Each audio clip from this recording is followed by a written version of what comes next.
السلام علیکم ورحمۃ اللہ وبرکاتہ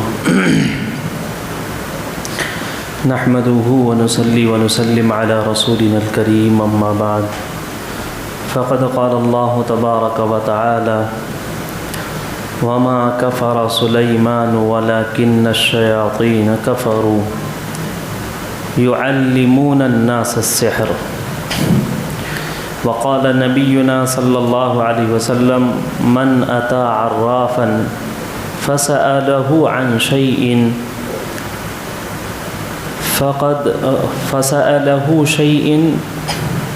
لم يقبل له صلاة 40 ليلة أو كما قال نبينا صلى الله عليه وسلم. وكذا جاء في روايات النبي صلى الله عليه وسلم أنه قال من أتى عرافا أو كاهنا وصدق بما يقول فقد كفر بما أنزل محمد صلى الله عليه وسلم أو كما قال نبينا صلى الله عليه وسلم. بزرگان محترم، عزیزان گرامی، شعبان کی 15ویں تاریخ کو شب برات کہتے ہیں، جس میں اللہ تبارک و تعالیٰ کی جانب سے بہت سارے بے شمار ان گنت لوگوں کی معافی ہوتی ہے. حضرت عائشہ رضی اللہ عنہا کی روایت ہے جس میں نبی صلی اللہ علیہ وسلم نے فرمایا، مدینے کا ایک مشہور بکریوں کے پالنے والا قبیلہ بنو کلب، اس کی مثال دے کر نبی صلی اللہ علیہ وسلم نے فرمایا، بنو کلب جن کی بکریوں کی تعداد ہی لوگوں کو معلوم نہیں ہوتی تھی، اتنا بڑا ان کا یہ کاروبار تھا. اسی کے سلسلے میں وہ لوگ فیمس تھے کہ وہ لوگ بکریوں کے چرواہے ہیں، بکریوں کو پالتے ہیں، تو بہت بے شمار بکریاں ان کے پاس رہا کرتی تھیں. تو آپ صلی اللہ علیہ وسلم نے فرمایا کہ بنو کلب کی بکریوں نہیں بلکہ بنو کلب کی بکریوں پر جو کھال ہے اور اس کھال میں لگے ہوئے جو بال ہیں وہ تو شمار کرنا گننا بھی کسی کے بس کی بات نہیں ہے. اتنی بڑی تعداد کو اللہ تبارک و تعالی شب برات اور لیلت نصف من شعبان کو اللہ تعالیٰ معاف کرتے ہیں، توباؤں کو قبول کرتے ہیں، درجات کو بلند کرتے ہیں. اس طرح کی روایتیں نبی علیہ السلام کی مشہور اور منقول ہیں کہ اللہ تعالیٰ کی عمومی معافی کی رات ہے. سارے ہی محدثین اس بات میں اتفاق رکھتے ہیں کہ شعبان کے مہینے کی فضیلت نبی علیہ السلام نے بیان فرمائی، شعبان میں روزوں کی فضیلت نبی صلی اللہ علیہ وسلم نے بیان فرمائی، شعبان میں تلاوت کی کثرت کا حکم نبی صلی اللہ علیہ وسلم نے دیا. شعبان المبارک میں نبی علیہ السلام سے راتوں میں جاگنا منقول ہے. تو ان روایتوں کو سامنے رکھتے ہوئے لیلت نصف من شعبان کے بارے میں بھی سارے محدثین، فقہاء، علماء، سابقہ متاخرین ہوں یا متقدمین ہوں، سبھی نے اتفاق کیا ہے کہ یہ شعبان کا مہینہ اور اس کی راتیں اور بالخصوص 15ویں رات یہ عبادت کی رات ہے. اللہ تعالیٰ کے خصوصی انعامات اس میں ہوتے ہیں. جن بندوں پر کرم فرماتے ہیں وہ جو عبادت میں لگے ہوئے ہوتے ہیں، وہ جو تلاوت میں لگے ہوئے ہوتے ہیں، وہ جو نماز کی کثرت کرتے ہیں، اور وہ لوگ جو توبہ مانگتے ہیں ان راتوں میں، ان کی اللہ تعالیٰ معافی کا فیصلہ فرماتے ہیں. وہیں کچھ لوگ ہیں جن کو کہا گیا ہے کہ اس رات اور اس جیسی مقدس معافی اور مغفرت کی راتوں میں بھی ان کے معاملے کو اللہ تبارک و تعالیٰ انہی کے اوپر چھوڑے رکھتے ہیں تاکہ وہ اس گناہ سے توبہ نہ کر لیں. آپ صلی اللہ علیہ وسلم نے فرمایا، ایسے گناہ گار جن کی ان راتوں میں بھی بخشش نہیں ہوتی، رمضان آئے تو بھی بخشش نہیں ہوتی، ان کی شب قدر آئے تو بھی معافی نہیں ہوتی، ایسے چند الگ الگ روایتوں میں آپ صلی اللہ علیہ وسلم نے بیان فرمایا. ایک میں فرمایا مشرک مشاہن کہ جو شرک کرنے والا ہے اللہ تعالیٰ اس کی توبہ کو قبول نہیں فرما۔ اللہ تعالیٰ کے ساتھ ان کی ذات و صفات میں ان کے ہم پلہ، ان کے برابر کسی بھی ذات کو، کسی بھی شخصیت کو اللہ کے برابر سمجھنا، اگر کوئی یہ جرم، یہ گناہ کرتا ہے تو ایسے شخص کی بھی معافی نہیں ہوتی۔ مشاہین کہتے ہیں دل میں کینہ رکھنا، کسی سے غصہ اور دشمنی دل میں چھپا کے رکھنا، اور موقع تلاش کرتے رہنا کہ جو ہی موقع ملے تو میں ان سے انتقام لوں گا، تو کسی سے انتقام کی آگ میں جلتے رہنا اور انتقام کی طاق میں رہنا، جو ہی وہ گرے تو میں بھی اپنا ایک بدلہ ان سے لے لوں، ایسا اس کو کہتے ہیں مشاہین، دل کے اندر رکھنا کینہ۔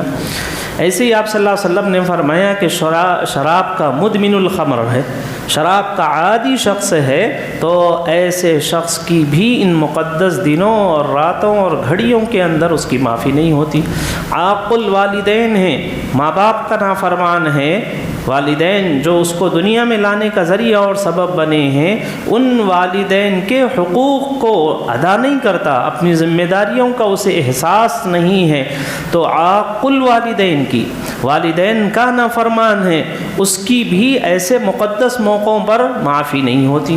ایسے ہی قاطع الرحم ہے، جو رشتوں کو توڑنے والا ہے، تو رشتوں کے توڑنے والے کی بھی اس رات میں مغفرت نہیں ہوتی۔ ایسے ہی نبی علیہ الصلاۃ والسلام نے کبیرہ گناہوں میں ایک گناہ یہ بھی ذکر فرمایا ہے کہ جو جادو کرنے یا جادو سیکھنے والے ہوتے ہیں، جادو کرانے والے ہوتے ہیں، ایسوں کی بھی اللہ کے یہاں معافی نہیں ہوتی، وہ اس ایسے مقدس موقعوں پر وہ بخشے نہیں جاتے۔ اس وجہ سے مسلمان کو اپنے دشمنوں سے انتقام لینے کے لیے سحر اور جادو کا سہارا نہیں لینا چاہیے۔ ہماری شریعت قرآن و حدیث ہم کو یہ بتاتی ہے کہ سحر اور جادو یہ ثابت ہے، قرآن میں بھی ہے، حدیثوں سے بھی معلوم ہوتا ہے، یہ ایک برحق چیز ہے، لیکن اس کا استعمال کرنا گناہ کبیرہ ہے۔ جیسے زہر ہے، سب کو معلوم ہے، اس میں کسی کو ڈاؤٹ ہی نہیں ہے کہ دنیا میں زہر پایا جاتا ہے، پوائزن ہے، لیکن پوائزن کسی کو دینا اور کھلانا یہ حرام ہے۔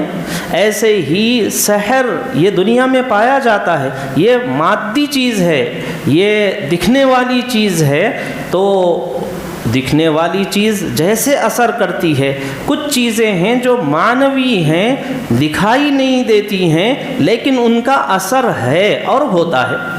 جیسے ہم کو نہیں معلوم کتنے کیمیکلز ہے وہ زمین سے نکلتے ہیں، کچھ حصہ کوئی چیز کسی میں ملا دی جاتی ہے تو وہ نشہ بن جاتا ہے، اور اس کے پی لینے کی وجہ سے کتنے ایسے لوگ ہیں جو بالکل کمزور ہوتے ہیں، ہڈیوں پہ گوشت بھی نہیں ہوتا، لیکن وہ گانجا پی لیتے ہیں تو اپنے آپ کو گلی کا بہت بڑا بہادر اور بہت بڑا دادا اور گنڈا سمجھنے لگتے ہیں، وہ دوا کا اثر ہے۔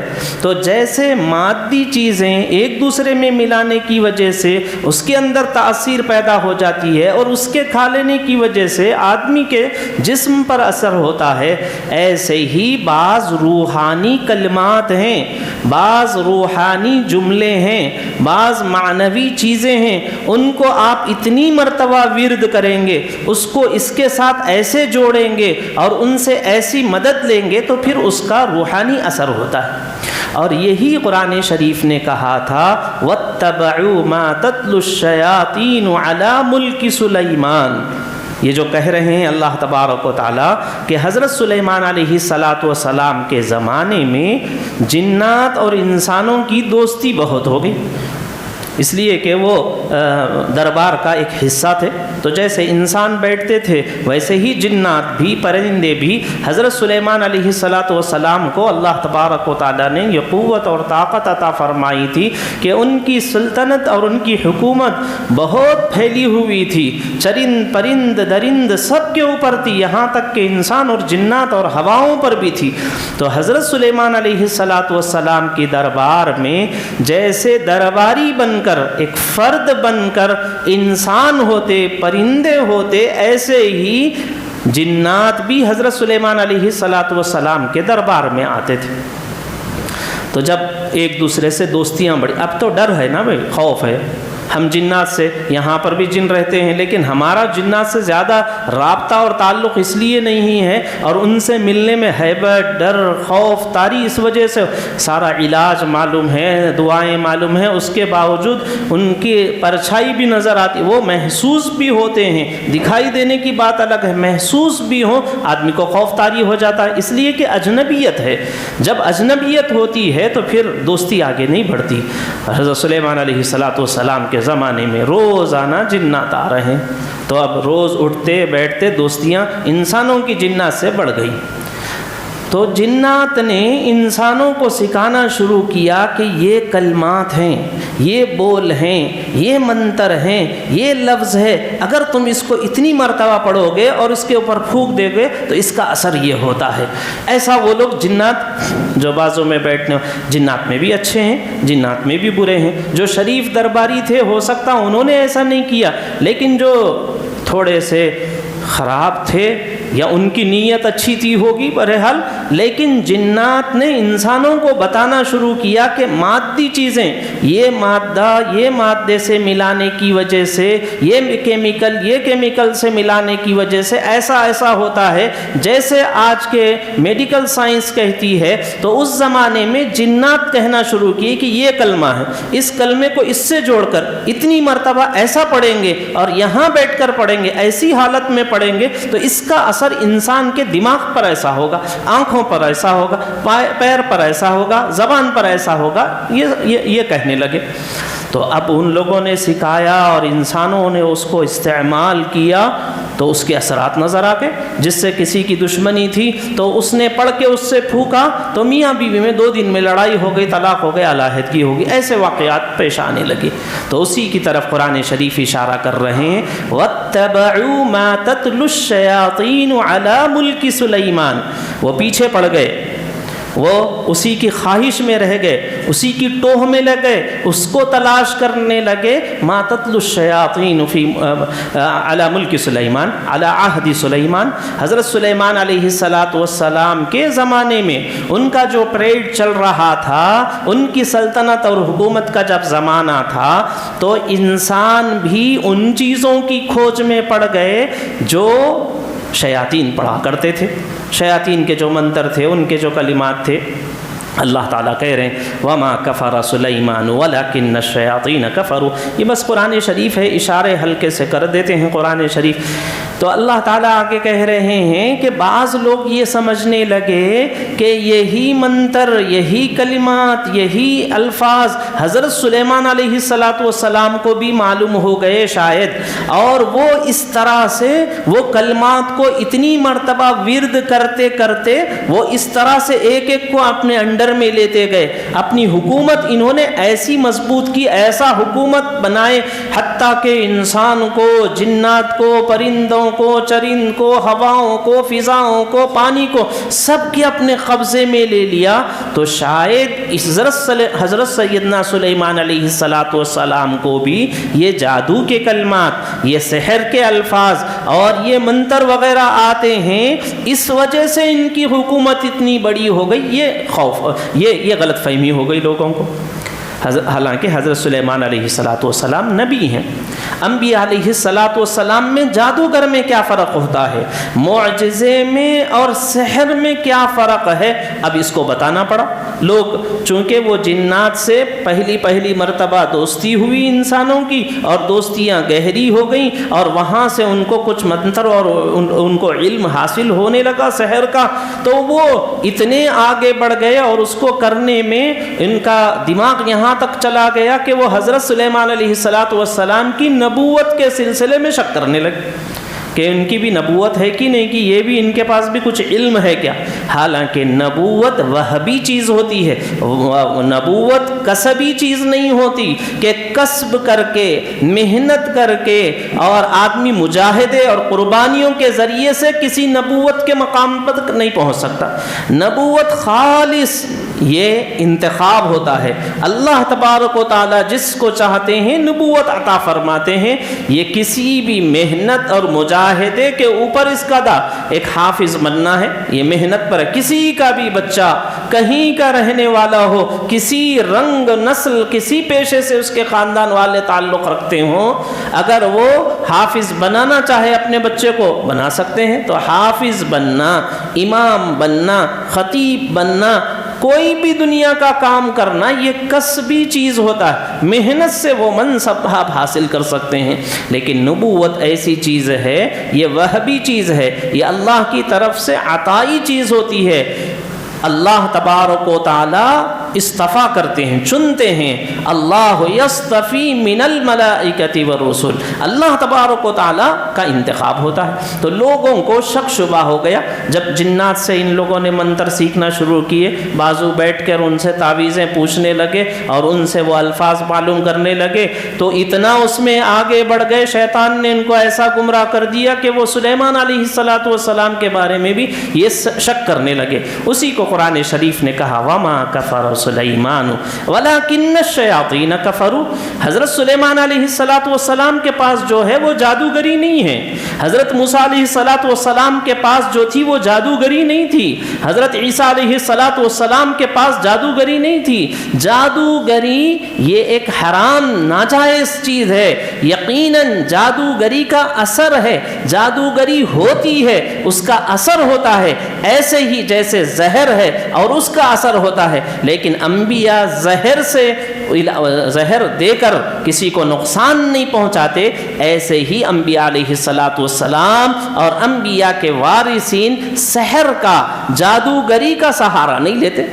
لیکن ان کو شک ہو گیا، تو اللہ تبارک و تعالیٰ نے پھر ان کے اوپر یہ بات واضح کرنے کے لیے کہ یہ جادوگری نہیں ہے، ہاروت اور ماروت کو اتارنا پڑا۔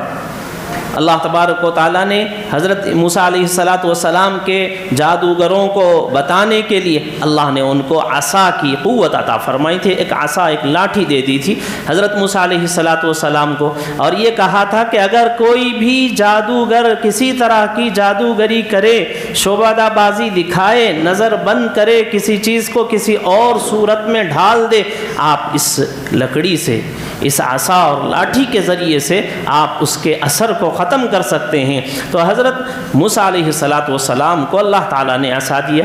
حضرت سلیمان علیہ السلام کے زمانے میں اللہ تبارک و تعالیٰ نے جادوگری کے خراب ہونے کو واضح کرنے اور حضرت سلیمان علیہ السلام کے نبی ہونے اور جادوگر نہ ہونے کو ثابت کرنے کے لیے اللہ نے دو فرشتے، ایک کا نام ہاروت اور دوسرے کا نام ماروت تھا، اس کو بابل، عراق کا ایک شہر ہے، وہاں اللہ تبارک و تعالیٰ نے ان دونوں کو اتارا۔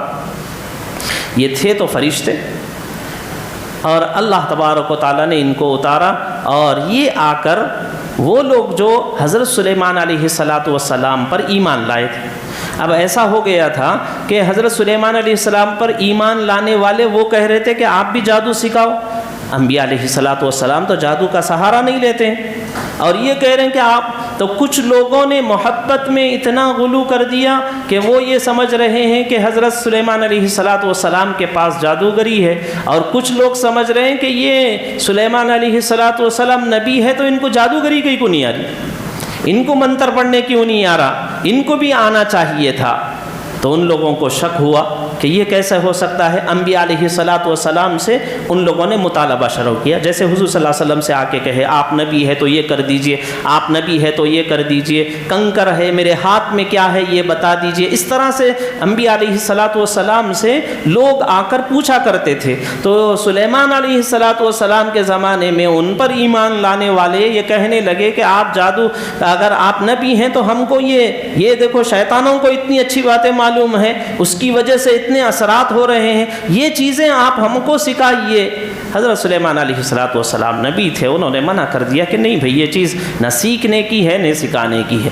جادو سیکھنا، نبی علیہ السلام نے فرمایا من اتا عرافا فسألہ شیئا، اگر کسی بھی جادوگر، کسی بھی عامل، کسی بھی بابا اور کسی بھی پنڈت کے پاس، کوئی نجومی کے پاس کوئی جاتا ہے صرف، فسألہ عن شیئا، کوئی چیز اس سے پوچھتا ہے کہ یہ کیا ہے، یہ کیوں ہو رہا ہے، یہ کاروبار میں نقصان کیوں ہو رہا ہے، یہ صحت میں نقصان کیوں ہو رہا ہے، یہ پریشانی کیوں آ رہی، فسألہ عن شیئا لم يقبل له صلاة 40 لیلہ۔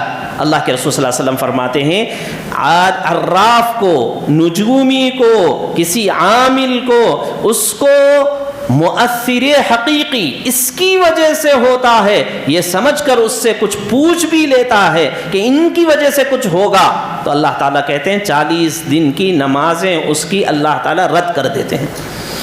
ایک حدیث میں تو یہاں تک آیا کہ آپ صلی اللہ علیہ وسلم فرماتے ہیں من اتا عرافا او کاہنا، کوئی کسی کاہن نجومی شخص کے پاس اور کسی جادوگر کے پاس، کسی عامل کے پاس جائے اور وہ جو بول رہا ہے فصدقہ بما یقول، جو کہہ رہا ہے صحیح صحیح، آپ بولے سے بالکل صحیح، ایسے ہی چھوڑا تھا، ایسے ہی ہوا ہے اور آگے بھی آپ کی وجہ سے ایسے ہی ہوگا، جو یہ سمجھے کہ اس کی بولنے کی پوری سابق کی پوری باتیں صحیح ہیں، آئندہ سب صحیح ہوگا، یہ پوری طرح سے صحیح بول رہا ہے، جو ایسی تصدیق کرتا ہے، آپ صلی اللہ علیہ وسلم فرماتے ہیں فقد کفر بما انزل علی محمد صلی اللہ علیہ وسلم، یہ تو حضور کی نبوت اور نبوت کے علم کا انکار کرنے والا ہو گیا۔ اس وجہ سے میرے بھائیو کبھی کسی عامل کے چکروں میں نہیں جانا چاہیے۔ پھر کیا کریں؟ تو اللہ تبارک و تعالیٰ نے ہمارے پیارے آقا صلی اللہ علیہ وسلم کے اوپر یہ سب حالات لائے ہیں، آپ کو ضرورت نہیں، اللہ تعالیٰ بچا لیتے۔ کتنی ایسی چیزیں ہمارے درس کے لیے اللہ تبارک و تعالیٰ ہمارے سرکار جناب محمد رسول اللہ صلی اللہ علیہ وسلم کو ان حالات سے گزارے کہ یہ چیز ہے، اس کا اثر ہوگا تو پھر اس کا علاج کیا ہو۔ چنانچہ ہمارے پیارے آقا صلی اللہ علیہ وسلم پر بھی جادو کا اثر ہوا تھا۔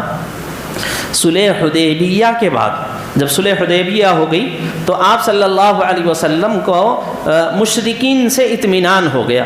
ہر دن مشرکین سے ٹینشن تھا، مکہ والے کبھی بھی آتے حملہ کر دیتے، ایک سال نہیں گزرا بدر ہوا، دوسرا سال نہیں گزرا خندق ہوا، اس کے بعد غزوہ حمراء الاسد ہوا، اس کے بعد خندق ہوا، اس طرح کے بہت سارے حالات آ رہے تھے، جس کی وجہ سے ان ٹینشنوں کی وجہ سے، اس باہری پریشر کی وجہ سے آپ دعوتی کام کو یکسوئی کے ساتھ نہیں کر پا رہے تھے۔ آپ ادھر توجہ دیتے کہ ہم دعوت سمجھائیں گے، قرآن سکھائیں گے، حدیث بتائیں گے، دین سمجھائیں گے، آخرت سمجھائیں گے، ادھر ان کا حملہ، اب ان سے بچاؤ کے لیے، ان کی دفاع کے لیے کوششیں کرنا پڑتا۔ تو اسی وہ جو کہا ہے نا صلح حدیبیہ کو فتح انا فتحنا لک فتحا مبینا، نبی صلی اللہ علیہ وسلم نے اس کو فتح مبین قرار دیا تھا۔ صحابہ سمجھ رہے تھے کہ آپ اتنا ڈر کے ان کے سامنے، ان کی حیثیت کیا ہے، ان سے آپ صلح کر لے رہے ہیں، ان سے اگریمنٹ کر رہے ہیں، آپ کمپرومائز کر رہے ہیں، ہم آپ کے اوپر جان دینے کے لیے تیار ہیں۔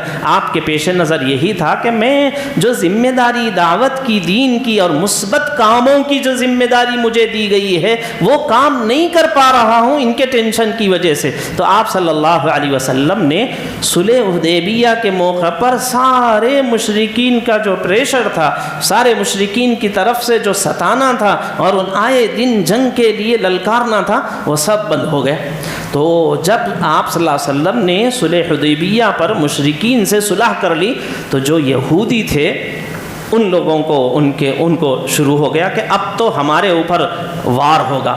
اس وقت میں بھی اسلام کے اوپر جو وار دنیا میں ہو رہا ہے، جگہ جگہ مسلمانوں کو ستایا جا رہا ہے اور جگہ جگہ مسلمان اسلام کو بدنام کیا جا رہا ہے، اس کی وجہ یہ نہیں ہے کہ مسلمان شریر ہیں یا مسلمان کچھ کام کر رہے ہیں یا قرآن کے اندر کمی ہے، یہ ہرگز نہیں ہے۔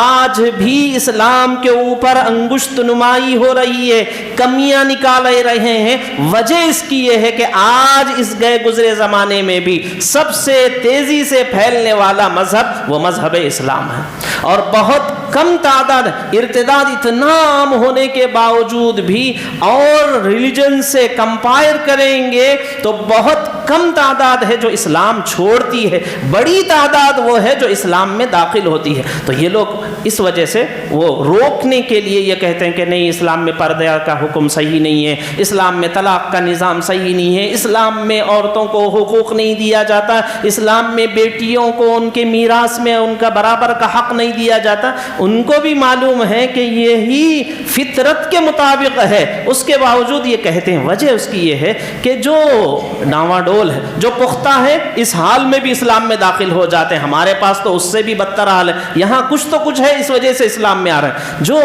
بین لا الا الہ الا والے ہوتے ہیں، مذبذبین ہوتے ہیں، ڈاواں ڈول ہوتے ہیں، وہ لوگ اسلام سے رک جاتے ہیں۔ تو ایک بہت بڑی تعداد کو اسلام سے روکنے کا ذریعہ یہ ہوتا ہے کہ جو مسلمان ہیں ان کو پریشان کرتے رہا جائے۔ تو یہ دور اول پرانا جال ہے، اور یہ نیا شکاری وہ پرانے جالوں سے کھیلتے رہتے ہیں۔ تو حضور علیہ الصلوۃ والسلام کو بھی بڑے پریشان کیا کرتے تھے یہ یہودی، کبھی ان سے سوال کرواتے، کبھی ان سے سوال کرواتے۔ حضور صلی اللہ علیہ وسلم انہی کے جوابات دینے میں لگے ہیں۔ آپ صلی اللہ علیہ وسلم نے حدیبیہ کے موقع پر یہ سب ختم کر دیا۔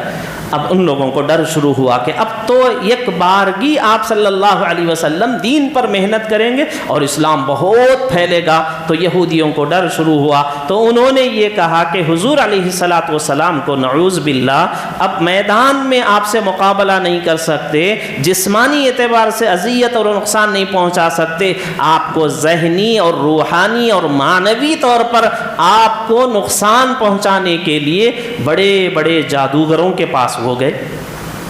انہی میں ایک اس زمانے کا ایک بہت مشہور، بہت ماہر فن لبید بن اعصم تھا۔ اس کی بیٹیاں، اس کی بہنیں سب جادو کیا کرتی تھیں، اور اس سے کہا کہ دیکھو اب تو اگر حضور صلی اللہ علیہ وسلم کو مشرکین کی طرف سے کوئی اب اذیت نہیں پہنچے گی، کوئی میدان نہیں سجے گا، آپ کو کوئی نقصان، اب آپ دعوتی محنت شروع کریں گے اور بہت سارے لوگ اسلام میں کی طرف چلے جائیں گے، ہماری یہودیت چلے جائے گی، نصرانیت پر چلے جائے گی، سب اسلام کی طرف جائیں گے، لہٰذا ایسا کرو کہ جادو کے ذریعے سے نعوذ باللہ حضور علیہ الصلوۃ والسلام کو شہید کر دیں۔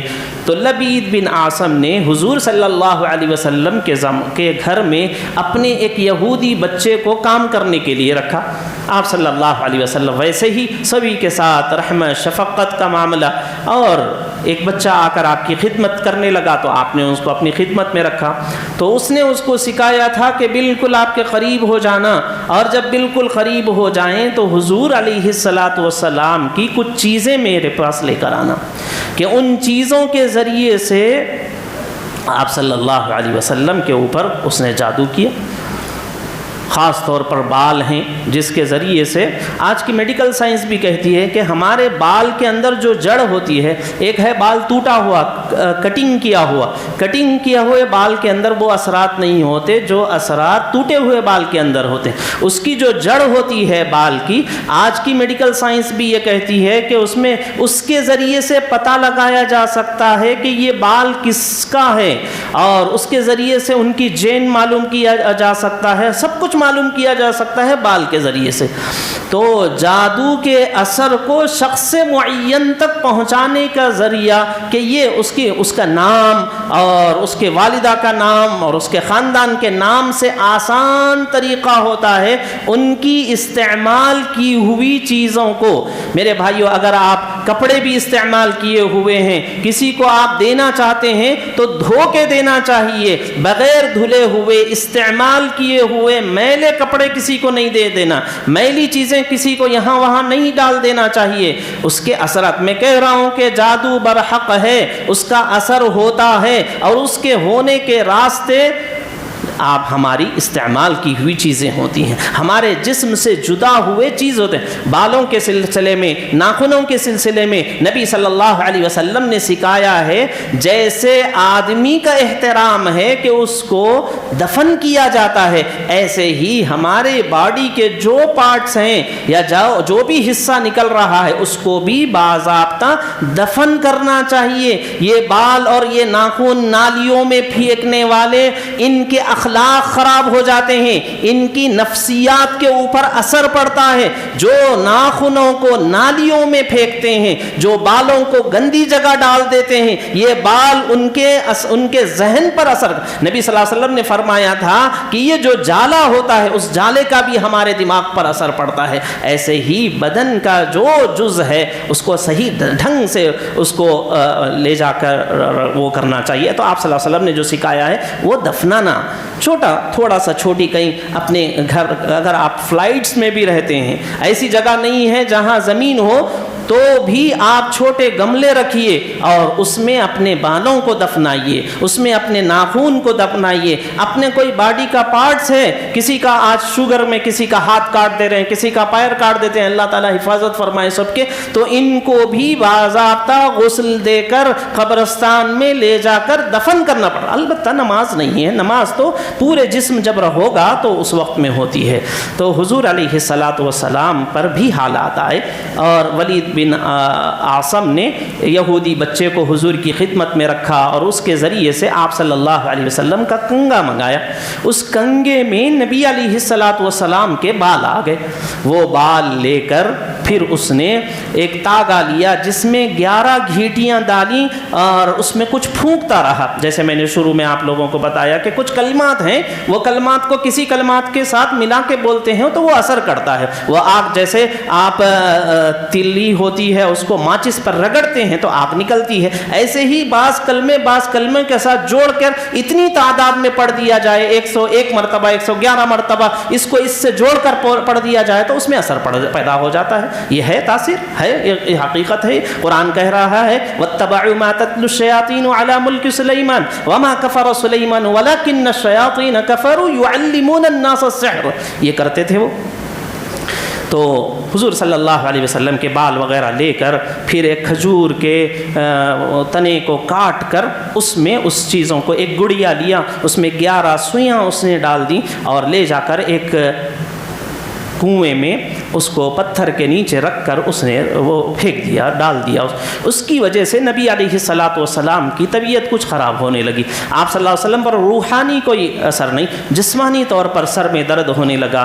کچھ دنیا کی باتیں آپ صلی اللہ علیہ وسلم بھول رہے تھے، نماز میں کوئی بھول نہیں، تلاوت میں کوئی بھول نہیں، قرآن شریف میں کوئی بھول نہیں، اللہ کے احکامات میں کوئی بھول نہیں، دنیاوی معاملات، کھانا کھائے ہیں یا نہیں کھائے ہیں، آج کس کے گھر پر جانا ہے، کہاں ملاقات کے لیے جانا ہے، یہ چیزیں آپ صلی اللہ علیہ وسلم بھول رہے تھے۔ آپ صلی اللہ علیہ وسلم نے کسی کو نہیں بولا، آپ سہتے رہے، برداشت کرتے رہے، یہاں تک کہ ایک دن 2 خواب دیکھ رہے ہیں آپ صلی اللہ علیہ وسلم کہ 2 فرشتے آئے ہوئے ہیں، ایک سر کے پاس بیٹھا ہوا ہے اور ایک آپ کے پیروں کے پاس بیٹھا ہوا ہے۔ ایک نے دوسرے سے کہا کہ ان صاحب کو کیا ہوا، طبیعت کیسی ہے ان کی؟ تو دوسرا فرشتہ کہنے لگا ان کو جادو ہو گیا ہے۔ تو پہلے نے کہا کس نے جادو کیا ہے؟ تو اس نے کہا لبید بن عاصم نے کیا ہے۔ کیسے جادو کیا ہے؟ وہ پورا جادو کیسے ہوا اور پھر وہ چیزیں کہاں رکھی ہوئی ہیں، پورا ایک فرشتہ پوچھتا گیا، دوسرا فرشتہ بتاتا گیا۔ جب آپ جاگے تو آپ امی جان عائشہ رضی اللہ عنہا کے گھر میں تھے، اس وقت آپ صلی اللہ علیہ وسلم نے کہا آج تک کسی سے بتایا نہیں تھا کہ میری طبیعت ایسی خراب ہو رہی ہے۔ آپ یہ خواب دیکھنے کے بعد، علاج معلوم ہو جانے کے بعد، آپ صلی اللہ علیہ وسلم نے حضرت عائشہ سے کہا کہ مجھے چند دن سے طبیعت میری ناساز رہ رہی تھی اور مجھے وحی کے ذریعے سے یہ بتا دیا گیا ہے کہ یہ اس وجہ سے ہو رہا تھا۔ پھر حضرت علی رضی اللہ تعالیٰ عنہ کو، حضرت طلحہ کو بلایا اور یہ کہا کہ فلاں جگہ پر ایک بولی ہے، کنواں ہے، اس میں یہ چیزیں رکھی ہوئی ہیں، نکال کر لاؤ۔ چنانچہ وہ لوگ لائے اور نکالا گیا، ایک سوئی نکال رہے تھے، اور وہ اسی وقت میں معوذتین کا جو نزول ہوا ہے یہ قل اعوذ برب الفلق قل اعوذ برب الناس، یہ دو صورتیں ایک ساتھ آئیں اور اس میں 11 آیتیں ہیں. یہ 11 گھیٹیاں جو لگائی گئی تھیں، حضور سے کہا گیا تھا ایک ایک گھیٹی کھولتے جائیے، ایک ایک آیت پڑھ کے پھونکتے جائیے. قل اعوذ برب الفلق من شر ما خلق ومن شر غاسق. اس طرح سے آپ صلی اللہ علیہ وسلم نے 11 گرہیں کھولیں، گھیٹیاں کھولیں، اس کے اوپر دم کیا اور وہ پوری چیزوں کو آپ نے جلا کر کہیں دفن کر دیا اور حضور علیہ الصلوۃ والسلام کی طبیعت صحیح ہو گئی. تو ان آیتوں کے نزول کی ایک وجہ یہ تھی کہ سحر سے کیسا بچا جائے. حضور پر کوئی حالات آتے تھے تو یہ ہمارے درس کے لیے تھے. ہمارے آقا کا مقام تو یہ تھا. اللہ تعالیٰ کہتے ہیں کہ ہر ایک سے بچانے کے اللہ کافی ہیں. یعصمک من الناس، اللہ یعصمک من الناس. اللہ کہہ رہے ہیں کہ ہم بچا لیتے ہیں، آپ کو ضرورت نہیں ہے، لیکن ہم کو درس دینے کے لیے اگر تم پر کبھی، تمہارے کاروبار پر کبھی، تمہارے اولاد پر کبھی ایسے حالات آ جائیں تو ایسی صورت میں کیا کرنا چاہیے، یہ سکھانے کے لیے نبی علیہ الصلوۃ والسلام پر حالات لائے گئے. تو قل اعوذ برب، میں نے کہا سحر برحق ہے. انبیاء علیہ الصلوۃ والسلام کے اوپر ہونا یہ ان کی عصمت کے لیے منافی نہیں ہے، لیکن اس کا علاج بھی بتایا گیا اور اس کا بہترین علاج معوذتین ہیں. قل اعوذ برب الفلق قل اعوذ برب الناس ہے، آیت الکرسی ہے، سورہ بقرہ کی آخری آیتیں ہیں، مسنون دعائیں ہیں. صبح شام ہر کام کے وقت میں نبی صلی اللہ علیہ وسلم نے جو دعائیں بتائی ہیں ان دعاؤں کے ذریعے سے اپنی حفاظت کا سامان کرنا چاہیے. تو میرے بھائیوں، نبی علیہ الصلوۃ والسلام نے مقدس موقعوں پر جن کی معافی نہیں ہوتی اور جو اسلام سے بہت دور رہتے ہیں، کفر کے بہت قریب رہتے ہیں، ان میں آپ صلی اللہ علیہ وسلم نے فرمایا مشرک ہے، ان میں والدین کا نافرمان ہے، ان میں وہ شخص ہے جو دل میں کینہ رکھتا ہے، وہ ہے جو شراب پیتا ہے. انہی میں آپ نے فرمایا بدترین بدبخت شخص وہ ہے جو جادو کرتا ہے، جادو کراتا ہے. اس وجہ سے اپنے آپ کو ان چیزوں میں پڑھنے سے بچانا چاہیے. اور کہیں سے کوئی اثر ہو جائے دیکھیے جادو کا اثر انہی پر ہو سکتا ہے جو سب سے پہلے ارادے کے کمزور ہوتے ہیں. اس وجہ سے مردوں پر بہت کم، ہمت والے مردوں پر بہت کم، اور جوانی میں کم ہوتا ہے. جو بالکل وہمی خیال کے ہوتے ہیں، ڈرپوک ہوتے ہیں، ان کے اوپر زیادہ ہوتا ہے. اس وجہ سے ہمت سے رہنا، توکل علی اللہ ہونا چاہیے. اللہ کرنے والے ہیں. وما هم بضارین الا، اللہ کے باذن اللہ، اللہ کے حکم کے بغیر. آگے آیت میں اللہ تعالیٰ کہہ رہے ہیں کہ یہ شیاطین منتر پڑھتے ہیں اور جادو سکھاتے ہیں، لیکن وما هم بضارین، وہ لوگ نقصان نہیں پہنچا سکتے مگر الا باذن اللہ. اللہ کا حکم ہوگا. کوئی چیز زہر نقصان کرے گا تو اللہ کے حکم سے نقصان کرے گا. ایسے ہی جادوگر جادو سے نقصان اللہ کے حکم سے کرتا ہے. اس وجہ سے اپنے رشتے اللہ کے ساتھ مضبوط رکھنا چاہیے. تو شب برات میں جن لوگوں کی بخشش نہیں ہوتی ان میں ایک وہ ہے جو جادو کا سہارا لیتے ہیں. اللہ تبارک و تعالیٰ کوئی کر رہے ہیں اس سے توبہ کرنا چاہیے. کفر کی موت ہوتی ہے جو دوسروں کے اوپر جادو کرتے ہیں، اور کسی کے اوپر ہو جائے گھبرانے کی ضرورت نہیں ہے. یہ علاج قرآن نے بتایا ہے، اس پر عمل کرنا چاہیے. اللہ توفیق نصیب فرمائے. وآخر دعوانا الحمد للہ رب العالمین.